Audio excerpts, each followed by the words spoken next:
Então, Mateus capítulo 5. Evangelho de Mateus. Nós estamos aí no primeiro discurso do nosso Senhor Jesus, o discurso que foi chamado de Sermão do Monte, Sermão da Montanha. Né? Mateus capítulo 5, versículo 13. A versão que eu vou utilizar hoje é a Nova Almeida atualizada. Ela diz assim: vocês são o sal da terra. Ora, se o sal vier a ser insípido, como lhe restaurar o sabor? Para nada mais presta senão para, lançado fora, ser pisado pelos homens. Vocês são a luz do mundo. Não se pode esconder uma cidade situada no alto de um monte, nem se acende uma lamparina para colocá-la debaixo de um cesto, mas num lugar adequado, onde ilumina bem todos os que estão na casa. Assim brilhe também a luz de vocês diante dos outros, para que vejam as boas obras que vocês fazem e glorifiquem o Pai de vocês que está nos céus. Vamos orar, irmãos? Espírito Santo, em nome de Jesus, rogamos a Ti nesse momento. Abre o nosso coração, abre os nossos olhos, fala conosco, Senhor. Senhor, estamos diante da Tua palavra, estamos diante do Teu Evangelho poderoso, poderoso para nos salvar, poderoso para nos tornar semelhantes a Jesus Cristo. E essa é, Senhor, a minha oração nessa noite. Que o Teu poderoso Evangelho venha abrir nossos corações e venha nos fazer entender, Senhor, essa verdade, o texto de hoje, para que sejamos imitadores de Cristo nessa terra, para que sejamos sal e luz nesse mundo. Essa é a minha oração, Senhor. Faça a Tua obra nesse lugar, faça a Tua obra no coração do Teu povo. Em nome de Jesus. Amém. Bom, o título do meu sermão é O Sal da Terra. O texto que eu vou trabalhar hoje, nessa noite, vai ser o versículo de número 13. É interessante, irmãos, olhar para esse texto aqui e olhar para os nossos dias e ver como nós estamos longe do texto. E isso é um problema, porque quando a gente olha o texto bíblico, às vezes a gente pensa que o camarada escreveu na década passada, lá no ano 2000, mas faz mais de 2000 anos. Por exemplo, quem de vocês tem uma geladeira em casa? Todo mundo tem uma geladeira em casa, né? Sua geladeira tem freezer? Hã? Tem freezer. Você come carne ou você é vegano? Hã? Você come carne, né? Porque, pelo amor de Deus, ser vegano só pela misericórdia do Pai amado, né? Deus me livre de ser vegano. Nada contra os veganos, tá? Se tiver um vegano aí me escutando em casa, fique tranquilo, você é bem recebido aqui também.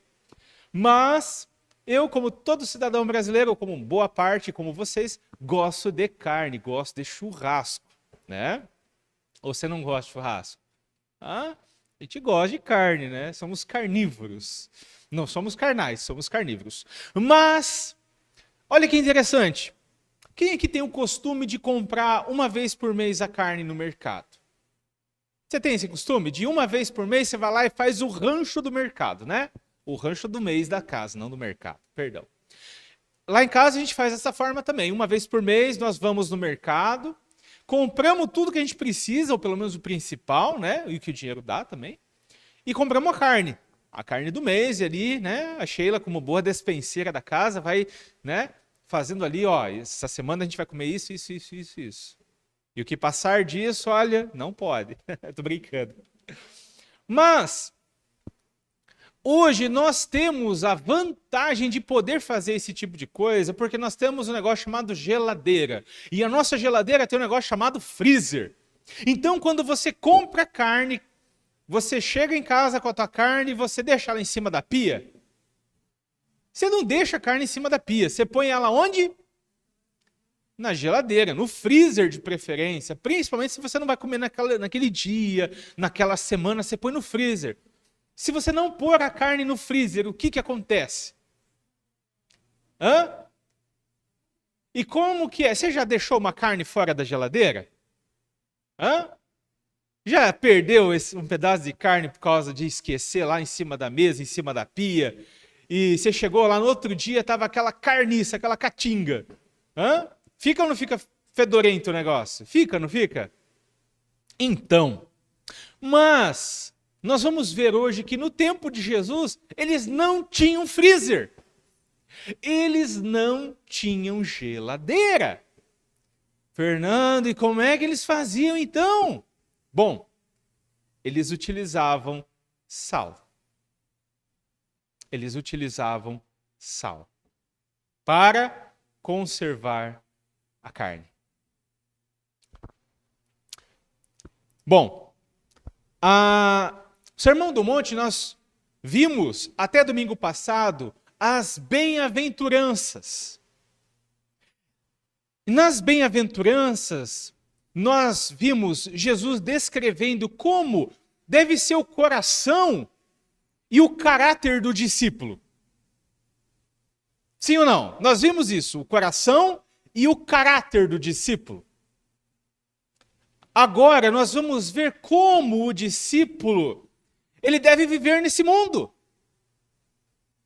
Nós temos que lembrar que Jesus, quando está falando isso aqui, ele está no alto de uma montanha, lá na Galileia. Diante dele tem os 12 discípulos e tem uma multidão. E ele falou, em primeiro, nas bem-aventuranças, como que deveria ser o coração do discípulo. O bem-aventurado, aquele que é aprovado por Deus. Aquele que é feliz de verdade. E agora, ele começa a falar como que esse homem, como que essa mulher, como que esse jovem, que essa moça, que esse rapaz deve viver na sociedade. Bom, ele começa no versículo 13 dizendo assim: vocês são o sal da terra.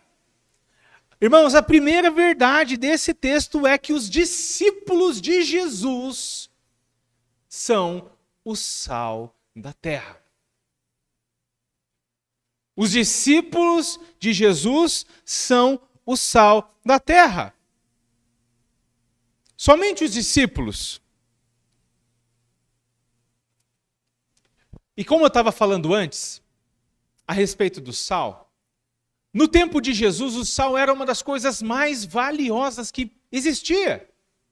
Não era mais valioso do que o ouro, porque o ouro é mais difícil de ser encontrado. Mas devido à sua importância, ou seja, o sal era uma coisa muito importante, as pessoas precisavam ter sal em casa. Elas tinham que ter sal, elas não adiantava elas ter um pedaço de carne, um boi inteiro lá na mesa, se elas não tivessem sal para conservar aquele pedaço de carne. E é interessante que a importância do sal naquele tempo é que os soldados romanos, eles recebiam o pagamento e não era em dinheiro, era em sal. E é da onde vem a palavra salário. Então eles recebiam o pagamento em sal. E também ele era muito importante. Jesus sabia da importância do sal naquele tempo. Se não houvesse sal, não tinha condição de armazenar carne. Não tinha condição. Discípulo de Jesus é alguém muito importante. O discípulo de Jesus é alguém muito importante. Mas a importância do discípulo de Jesus não está naquilo que ele faz na igreja. Não está no cargo que ele possui na igreja. Não está relacionado com os dons que ele possui, com os talentos que ele possui, com as habilidades que ele possui. O verdadeiro discípulo de Jesus é sal da terra, é sal do mundo. Tinha um ditado romano que dizia, nos tempos de Jesus, que nada mais útil que o sal e o sol. Não tem nada mais útil que sal e sol. Jesus conhecia esse ditado. Por quê? Porque eram os romanos que dominavam, né, o povo de Israel. Eles que governavam Israel. O imperador, né, que dominava, fazia parte do Império Romano. Então, ao dizer que os seus discípulos eram o sal da terra, Jesus queria dizer que aqueles homens eram úteis, importantes ao mundo. Eles eram úteis para o mundo, importantes para o mundo, necessários para o mundo. Nada mais útil ao mundo do que os discípulos de Jesus. E aqui, irmãos, o sentido da palavra terra, vocês são o sal da terra. Alguns poderiam pensar que é a terra que você planta batata, mandioca e aipim. Mas o sentido da palavra terra aqui é a palavra mundo, planeta Terra. É o mundo em que nós vivemos. Por quê? Logo no verso 14, Jesus faz ele complementa o texto dizendo: vós sois a luz do mundo, vocês são a luz do mundo. Então vocês são o sal da terra, vocês são a luz do mundo. Então, terra e mundo aqui significa isso, significa mundo, planeta Terra, o lugar onde nós vivemos. Lá em Mateus capítulo 6, verso 10, Jesus também vai nos ensinar a oração do Pai Nosso. E na oração do Pai Nosso, ele nos ensina a pedir que a vontade do Pai seja feita na terra, como ela é feita nos céus. Ele vai nos ensinar a pedir que a vontade de Deus seja feita no mundo, como ela é feita nos céus. Em Lucas, capítulo 12, verso 29 e 30, é um texto que Lucas registra, que também faz parte do Sermão do Monte, mas registrado por Lucas. E lá ele vai dizer assim: não busquem ansiosamente o que hão de comer ou beber, mas não se preocupem com isso, pois o mundo pagão é que corre atrás dessas coisas. Então, o mundo era um mundo pagão. O mundo era composto por pessoas, em sua maioria, que não criam em Jesus, que não criam no Cristo. E hoje ainda é assim. A maior parte da humanidade é rebelde contra Deus, não aceita Jesus, não segue o Cristo. Então isso era ser um pagão. Antes da lei, o pecado já estava no mundo, e é por esse motivo que o mundo está em podridão. Antes de vir a lei, aconteceu o pecado. Antes dos 10 mandamentos, aconteceu o pecado. E quando acontece o pecado, que vemos lá em Gênesis 2 e 3, o mundo começa a entrar em estado de decomposição. O ser humano começa a nascer morto para Deus. E a sociedade começa a viver de uma forma degenerada. O pecado passa a reinar no mundo, o pecado passa a reinar no coração dos homens. Aí nós temos o quê? O primeiro assassinato, né? Inclusive dentro de uma família, um irmão matando outro irmão. E nisso nós vemos o ser humano indo de mal a pior. E, como todo defunto, o ser humano estava em estado de putrefação, ou seja, estava apodrecendo. Esse é o estado do mundo, irmãos. O mundo que os nossos olhos veem, essas coisas bonitas do mundo, isso é só uma aparência.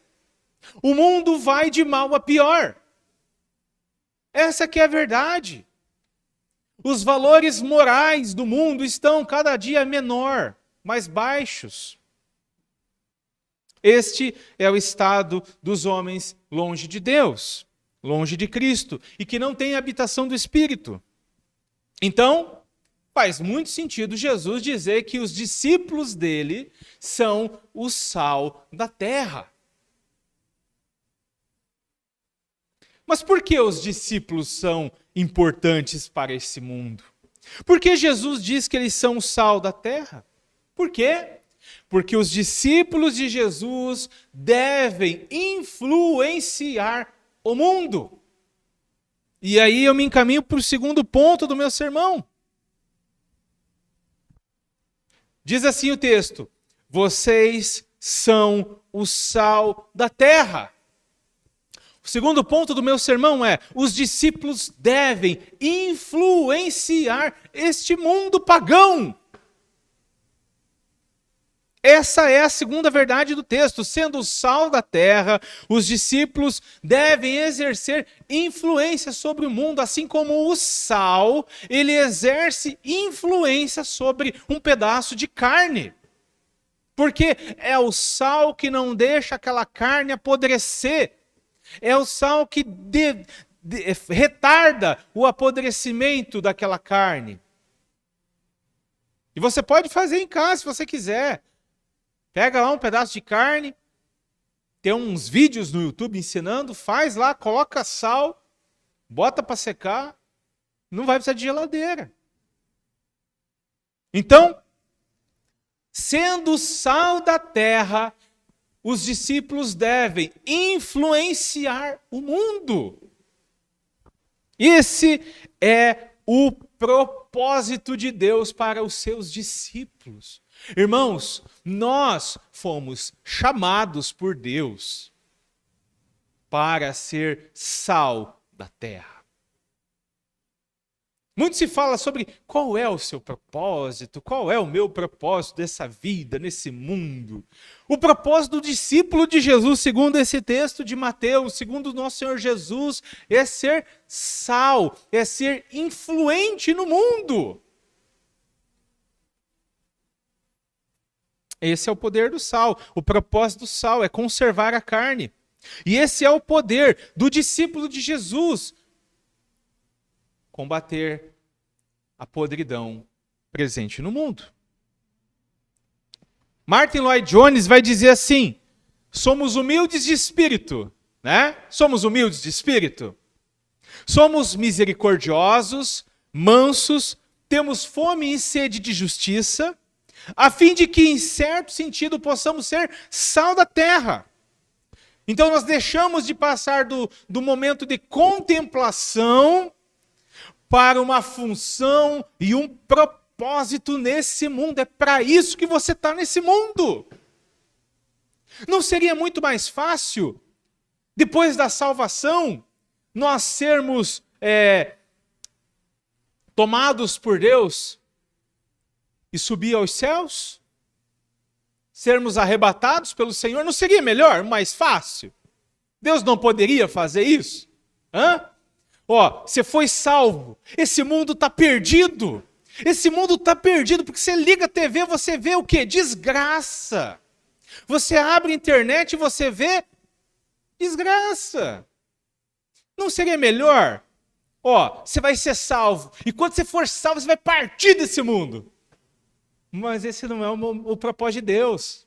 E não é isso que Deus quer, não, irmãos. Não nesse momento. A principal função do sal no mundo antigo era conservar o alimento perecível, como carne, como peixe, né? E Jesus sabia disso, utilizando a técnica da salga. Da mesma forma, irmãos, os discípulos de Jesus, sendo sal da terra, devem exercer influência sobre o mundo. Quando um cristão vive como cristão, ele combate a corrupção moral e espiritual presente no mundo, caído e corrompido pelo pecado. Mas, Fernando, como é que eu combato a corrupção moral, a corrupção espiritual presente no mundo? Por causa do pecado. Eu vou começar a cancelar tudo, então? Vamos cancelar Netflix, né? Vamos parar de acessar o Facebook, o YouTube, né? É assim que eu faço, Fernando? É assim que eu combato o mal no mundo?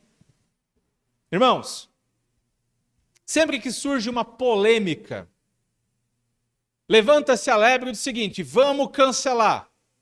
Estão apoiando uma pauta anticristã, vamos cancelar. Irmãos, a verdade é que se nós formos cancelar tudo que tem influência anticristã nesse mundo, nós não podemos usar as nossas roupas. Nós vamos ter que comprar um tear e começar a fazer nossas próprias roupas em casa. Porque as pessoas que fazem as nossas roupas, os princípios dela, muitas das vezes, não é o nosso princípio. Nós não vamos poder comprar comida no mercado. Nós vamos poder viver. Então não é dessa forma que nós combatemos a corrupção moral e espiritual. E é interessante que nem sempre nota-se essa diferença. Mas quando um cristão verdadeiro, presta atenção na palavra verdadeiro, nós temos hoje no Brasil um exército de falsos crentes. Nós temos hoje um exército de falsos cristãos. Mas, quando um cristão verdadeiro convive com pessoas não crentes, com pagãos, e com a sua vida exemplar, ele exerce influência na vida daquele não crente. Um cristão verdadeiro nesse mundo exerce influência na vida de não crentes. Como ele faz isso? Sua vida é exemplar, correta, diante dos homens. Quando você está do lado de um crente verdadeiro, você é constrangido e você não tem vontade de pecar. Essa é a influência do cristão no mundo. Os cristãos inibem, fazem com que os pecadores se sintam constrangidos e eles não vão pecar na presença daquele cristão. Eles vão pensar duas vezes antes de tomar uma decisão equivocada.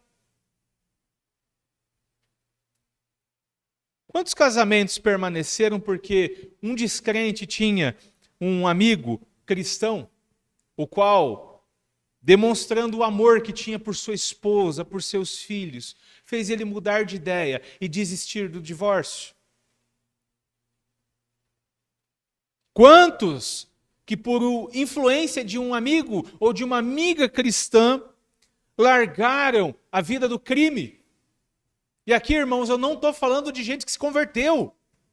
Eu não estou falando de gente que está se convertendo. Eu estou falando de gente que é influenciado por verdadeiros crentes a mudarem de vida, a procurar uma vida correta. A história registra um dos maiores avivamentos acontecidos na cidade de Northampton, nos Estados Unidos. Um homem pregou um sermão chamado Pecadores nas Mãos de um Deus Irado. E após a pregação desse sermão, o Espírito Santo transformou os crentes daquela igreja. E uma vez que os crentes daquela igreja foram transformados e foram cheios do Espírito Santo, a cidade inteira foi impactada, influenciada. De que forma, Fernando? Todo mundo foi no culto domingo seguinte? Não. Os bares fecharam.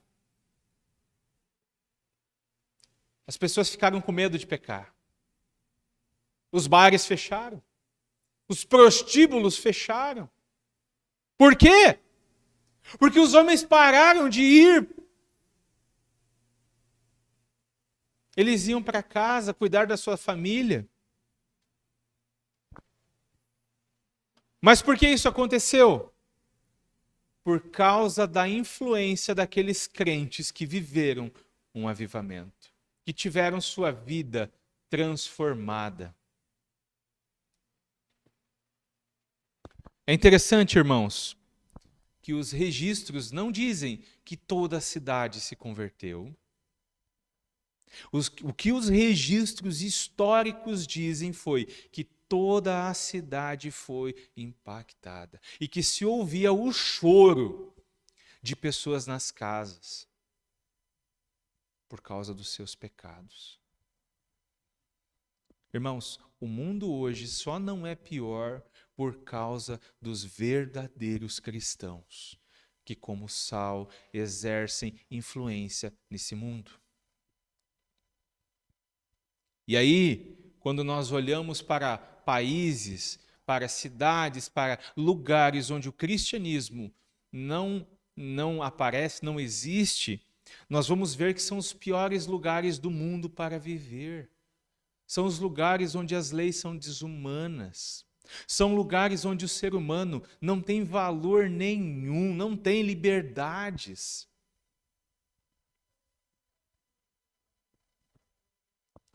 Agora você entende o significado da expressão nada mais útil do que o sal? E o motivo por que Jesus nos diz, vocês são o sal da terra? Nós ainda não chegamos no sol, veremos semana que vem. Mas, para os homens e as mulheres do tempo bíblico, nada era mais importante ou mais útil do que o sal e o sol. Como eu falei, não adiantava você ter um monte de carne, um monte de peixe. Por exemplo, a pesca maravilhosa. Como é que vocês acham que eles conservaram aquela montoeira de peixe? Uma montoeira de sal.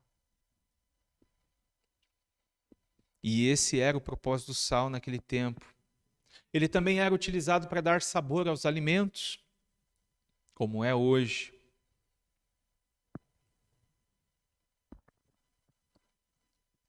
Vemos, inclusive, que muitos sacrifícios utilizavam sal, uma pitada de sal.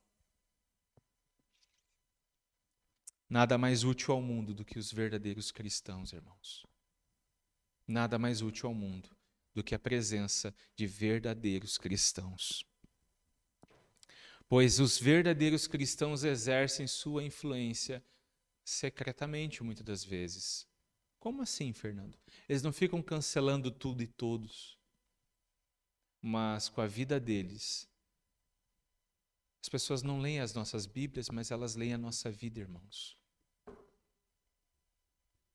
E elas são influenciadas pela nossa vida. Elas tomam decisões por nossa vida. Elas olham para nós e tomam decisões baseadas naquilo que elas veem em nós. Essa é a importância. Mas, Fernando, e se o sal se tornar sem sabor? A palavra insípido é perder o sabor. E se o sal perder o poder de conservar aquela carne, o que vai acontecer com aquela carne? Ela vai apodrecer. O que fazer com esse sal que perdeu o sabor? É possível um sal perder o sabor?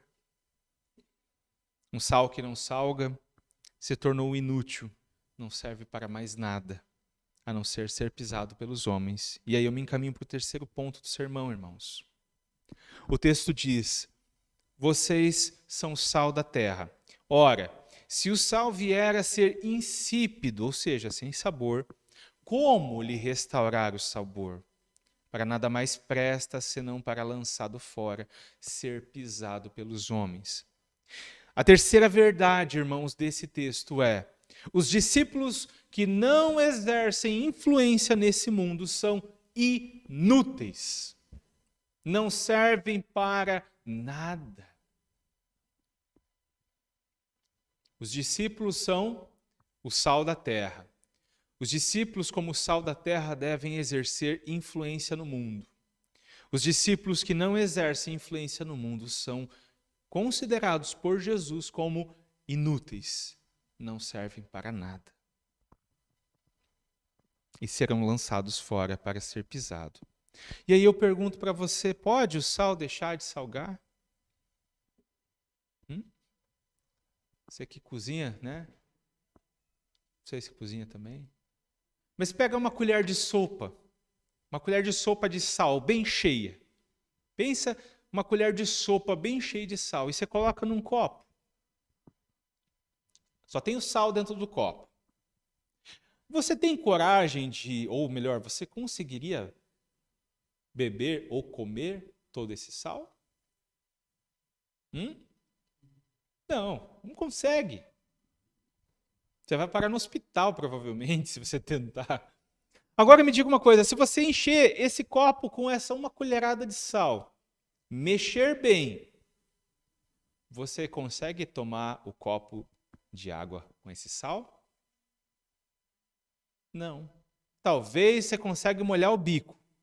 Talvez você, né, dá aquela golada assim, bem rápida, mas você não vai conseguir tomar tudo. Mas aí vocês têm caixa d'água na sua casa, né? Caixa de 1.000 ou de 500? 1.000 litros. Digamos que em vez de você botar uma colherada de sal no copo, você colocasse uma colherada de sal na caixa d'água e misturasse bem. Você ia conseguir tomar aquela água? Você nem ia perceber o sabor do sal, você nem ia saber que tem sal lá. É ou não é? Tem tanta coisa na nossa caixa d'água que o que os olhos não veem, o coração não sente, já diria o profeta. Então, assim, irmãos, é possível um sal deixar de ser sal? Não. O sal, isso é muito importante você gravar, o sal não deixa de ser sal. Mas o sal pode perder o poder de salgar? Pode. Quando que ele perde esse poder? Quando ele está misturado com outras coisas, quando ele está diluído, quando ele está misturado. Então você pega o mesmo sal que você não consegue comer tudo, você dilui numa caixa d'água de 1.000 litros, você nem percebe. Não faz diferença nenhuma. Por quê? O sal, digamos que essa colher de sal servisse para deixar a carne boa, conservada. Mas se você jogar a carne na tua caixa d'água com uma colher de sal, não vai servir para nada. Então ele não vai ter poder. Então, o sal, ele não deixa de ser sal. Ele é sal. Mas ele pode perder a sua influência, ele pode perder o seu poder de salgar. Isso acontece quando ele está misturado, diluído. E é o que Jesus está dizendo aqui. Interessante que a maioria do sal utilizado lá no mundo antigo, lá nos tempos de Jesus, não era como o sal que nós temos hoje. Sal lá, né, feito lá do branquinho, puro, bonitinho. O sal que eles usavam era um sal de charco. O que é um charco, né? Um charco basicamente era uma poça de água num lugar meio bem salgado e eles tiravam o sal dali. Né? E em vez de evaporar a água do mar.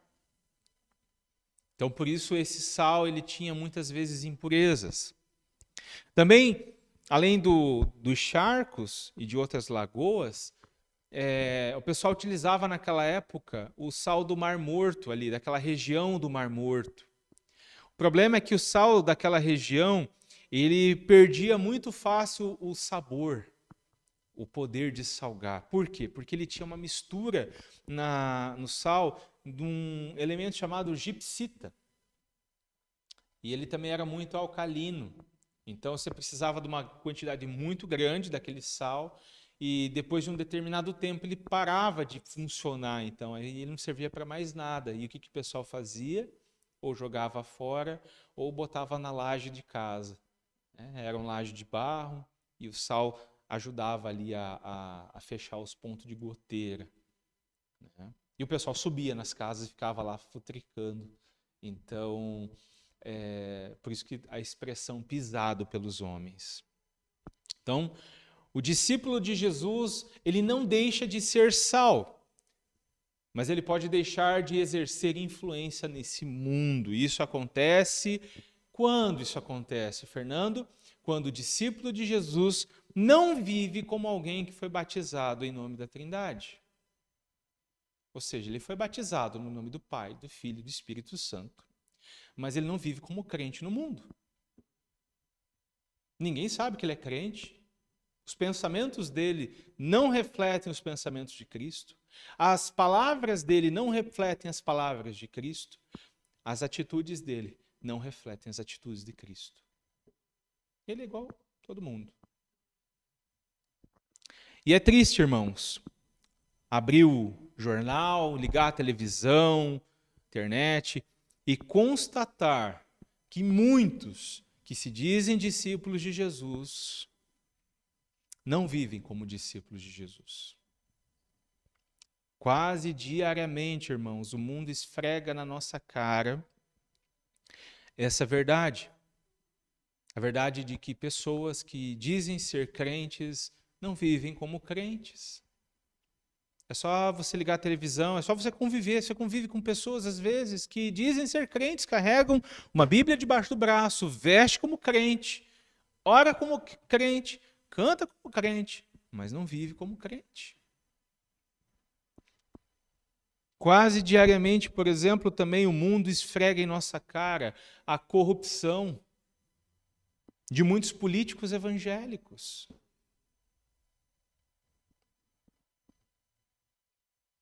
Pastores que, em nome de Deus, pedem ouro de propina. É triste, irmãos, é triste, é para a gente chorar. Porque é por causa disso que o nome de Deus é blasfemado entre os pagãos.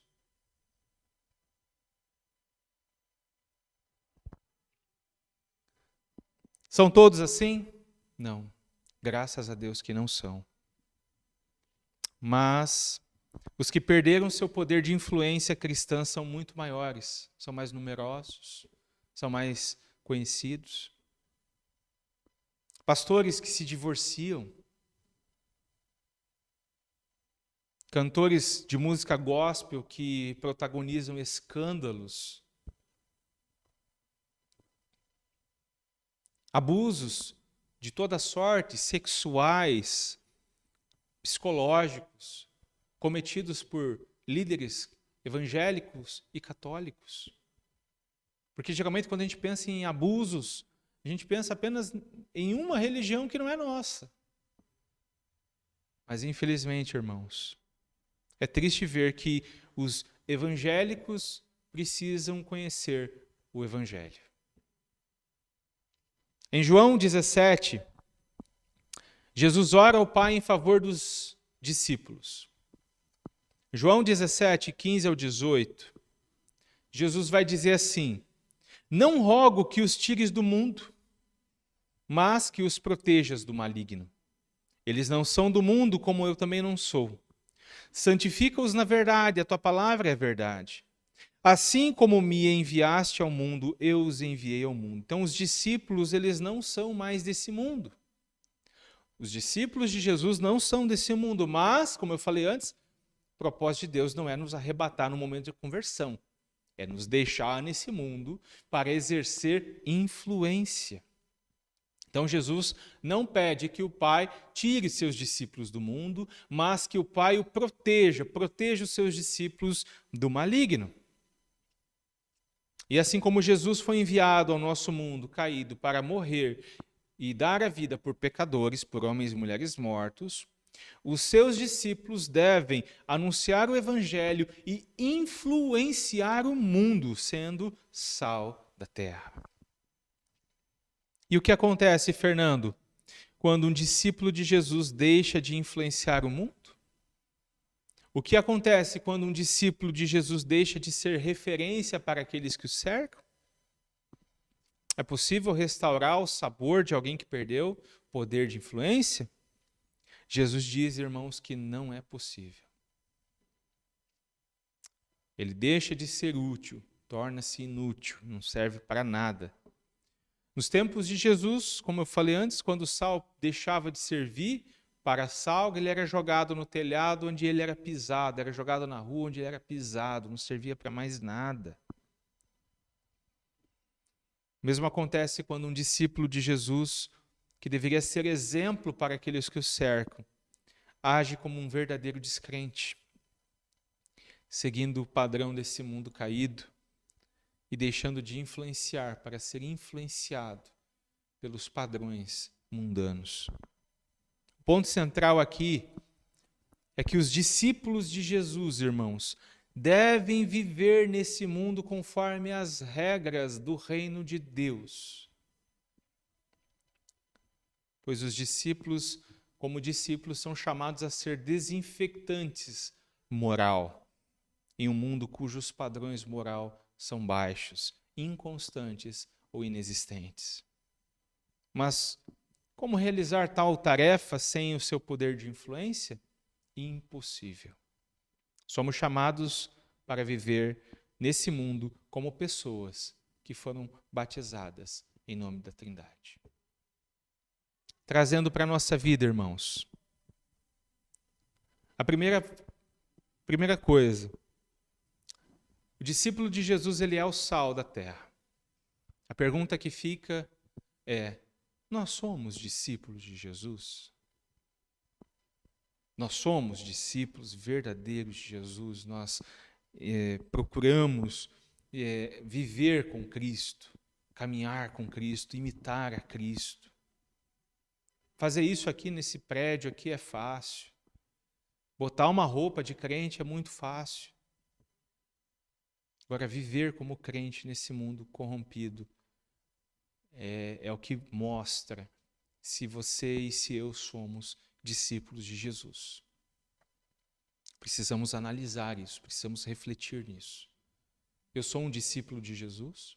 Porque se eu sou o discípulo de Jesus, eu sou o sal. E como sal, eu devo exercer influência onde eu estou. Eu devo exercer influência no meu trabalho. Então, quando acontecer de surgir, por exemplo, um momento de vamos fazer um caixa 2, vamos fazer um propina, vamos ganhar vantagem de alguma forma, o discípulo de Jesus deve falar: não, está errado isso, eu não concordo com isso. Vocês querem fazer, podem fazer, mas eu não faço parte disso. Os discípulos de Jesus devem exercer sua influência através do exemplo.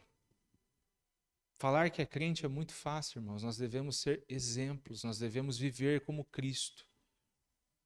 Amando, respeitando. O discípulo de Jesus exerce influência. Você não vê, às vezes, a influência que você é para os teus colegas, para os teus funcionários, para os filhos, para a esposa, para o marido, para os amigos, para as amigas. Mas você pode ter certeza que se você é um discípulo de Jesus, por tua culpa, muitos não cometeram uma bobagem. Porque eles lembraram de você. Porque eles estavam juntos de você. E não, o Arquimedes está aqui, a Geilda está aqui, o Lincoln está aqui. Eu não vou fazer isso. Terceiro, o discípulo que perde o poder de influência, o discípulo que vive de acordo com esse mundo, o discípulo que não vive como Cristo, ele perde o poder de influência. E ele não serve para mais nada, irmãos.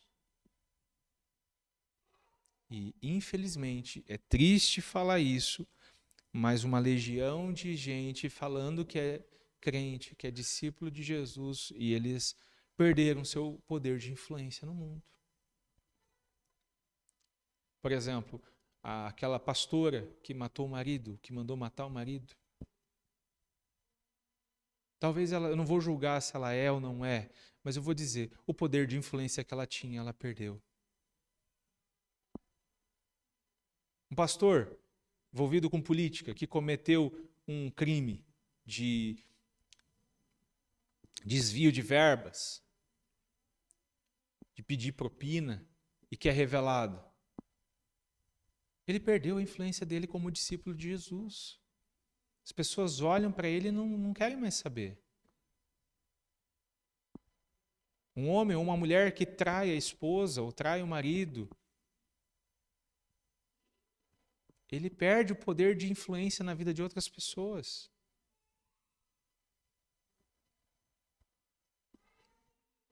O marido que não ama a sua esposa como Cristo amou a igreja, ele perde a sua influência diante dos filhos, diante dos familiares. Então, quando ele fala, o pessoal fala: ih, esse cara aí não vive o que ele prega. A mulher que não se entrega ao marido como a igreja se entrega a Cristo e o ama, também perde sua influência. O filho que não respeita os pais, a mãe, que não honra pai e mãe, ele perde a sua influência, o seu poder de influência nesse mundo, na vida daqueles que não são crentes. E por causa disso o nome de Cristo é blasfemado, irmãos. Nós somos sal da terra, nós não deixamos de ser sal, mas nós podemos perder o nosso poder de influência. Concluindo, irmãos, e eu quero concluir com uma oração. Você pode curvar a sua cabeça, fechar os seus olhos. Pai de Jesus Cristo, raia mais um dia, mas sem a tua luz interior, nenhuma luz externa pode ser proveitosa. Dai-me a lâmpada salvadora do teu Espírito para que eu veja o Deus da minha salvação, o deleite da minha alma, regozijando-se em mim por amor. Encomendo meu coração a teu vigilante cuidado, pois sei o quanto ele é traiçoeiro e poderoso. Guarda todas as portas do inimigo astuto. Dá-me pronto discernimento de suas artimanhas mortais. Ajuda-me a reconhecer seu ousado disfarce de anjo de luz e mandá-lo embora. Que minhas palavras e obras possam atrair a outros para mais altas caminhadas de fé e amor. Que os vagarosos sejam animados a uma maior diligência pelo meu exemplo. Que os mundanos se convençam do deleite que há no relacionamento contigo. Que o tímido e irresoluto seja alertado pelo meu zelo por Jesus quanto à destruição vindoura. Faz-me ser um espelho da tua graça para mostrar a outros a alegria do teu serviço. Que meus lábios sejam símbolos afinados retumbando o teu louvor. Permita que uma aura do Espírito Celestial brilhe ao meu redor e uma lâmpada de bondade clareie o meu caminho.